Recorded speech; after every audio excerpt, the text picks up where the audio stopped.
This guide has been inspected and improved by Luminous. Hey guys, this is SunsFan and welcome to the official Dota Cinema Guide to Chen. If you aren't familiar with this hero, you may want to watch the introduction we did for him at the corresponding link. Chen is an intelligence hero who thrives in the jungle. His ability to support, gank, and push at a relentless pace is what makes him a top tier pick. Skill build. There are two skill builds for Chen. It really depends on what your team composition is. If you feel you need a slow in order to gank successfully, then this first build is the one you want to follow.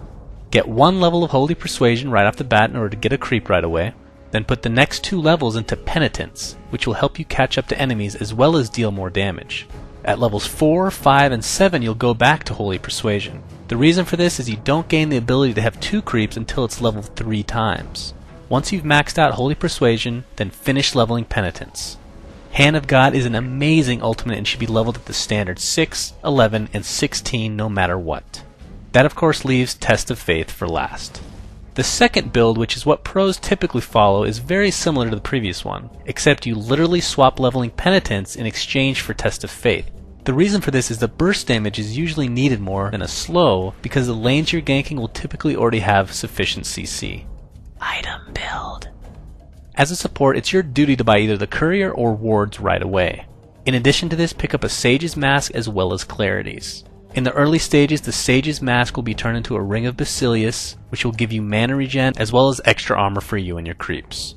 Arcane Boots are just about the only boots players pick up on Chen, since you'll gain more mana capacity coupled with the fact that they're great to support your team with. And although they aren't picked up on just about anyone at the time of this recording, building Tranquil Boots is a decent idea if you're low on gold. They give you a lot of move speed and are extremely cheap to make.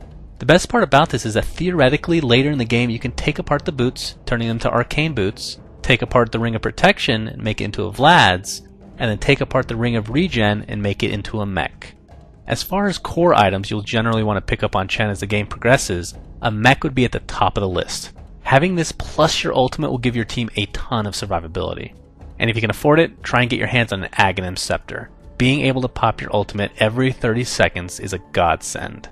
Before we go on, let me stress that Chen is not very item dependent. Because of that, any of these items that can be picked up are considered situational. Medallion of Courage is one example of this, as it will help against those high HP heroes as well as Roshan. Smokes of Deceit are probably the best consumables you can purchase, since they will also cloak your creeps, making ganks across the map that much easier. Aside from this, Vlads could be built depending on your team composition, as well as a pipe based on the other team's composition as well as your farm. Drums are also an excellent addition to a utility hero like Chen.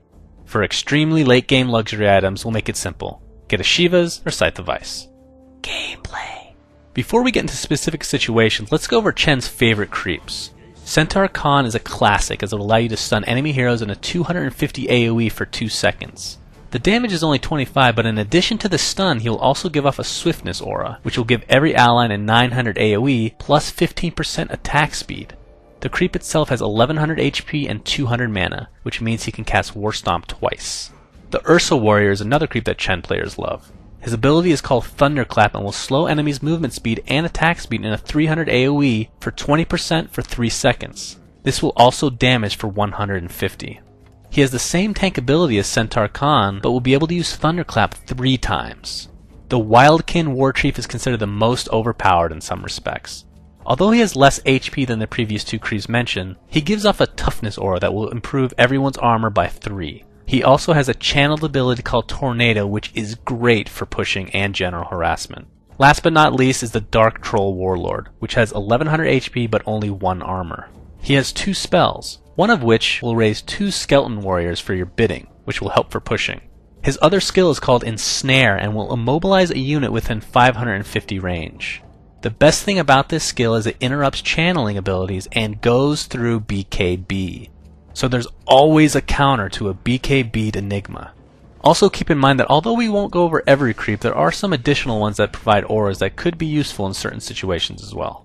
As far as when you start jungling, try to gank at level 1 if you feel confident in your microing skills. Really, there isn't much to say here other than communicate with whatever lane you're ganking and try to layer your skills properly. There's nothing worse than having 2 stuns go off at the same time and the enemy getting away because of it. It's usually easier if the lane initiates for you as you come from behind the enemy, and obviously the creep you have will dictate how this will go. But in the early game, just keep ganking and be sure to use your creeps to their full capacity when pushing. They're all relatively tanky and can take quite a few hits from the tower. As far as Hand of God goes, keep in mind that Chen is extremely mana intensive, especially in the early game. So only use this if it's going to change the course of a gank or fight. And remember that Holy Persuasion will also send allies back to the fountain, which can be absolutely game breaking. This can be abused with the purchase of TPs by these same teammates as well. And also remember that this will work instantly on your own creeps. In teamfights, try and keep your teammates alive by popping your ult and any items you've purchased at good times. Your penitence can be used as just a slow or an amplified damage of sorts to kill hard enemies. If you die in a teamfight, don't forget to keep microing your units. Spending time finding new creeps means your team will be playing 4v5 without your support. In addition to this, when it gets to later in the game, you don't want to take jungle farm away from your carries. So take care, damn creep, son. Tell you what. Friends and foes. Heroes that Chen would prefer to play with are those that can get guaranteed stuns or slows in order for him to gank successfully. Examples of this would include Vengeful Spirit, Witch Doctor, and Lich. What counters Chen, you ask? Well, the answer to that is heroes that can stop him from pushing. Furion and ES are great counter pushers, as well as AA, who can nullify your heal altogether. Another way to counter Chen is to eat his creeps. Doombringer, Clinks, and Nakes have the ability to do this, along with the Hand of Midas. But the most annoying hero to play against if you're Chen would have to be Enchantress. All I can say is it's kind of like playing an endless game of tug of war. Thanks for watching, guys, and please remember to subscribe to our YouTube. Also, a special shout out goes to Flawless and Luminous for their help in writing this guide. You can check them out at their respective YouTube channels, which are linked in the video description. Also, be sure to check out our website at dotacinema.com. My name is Sunsfan, and I still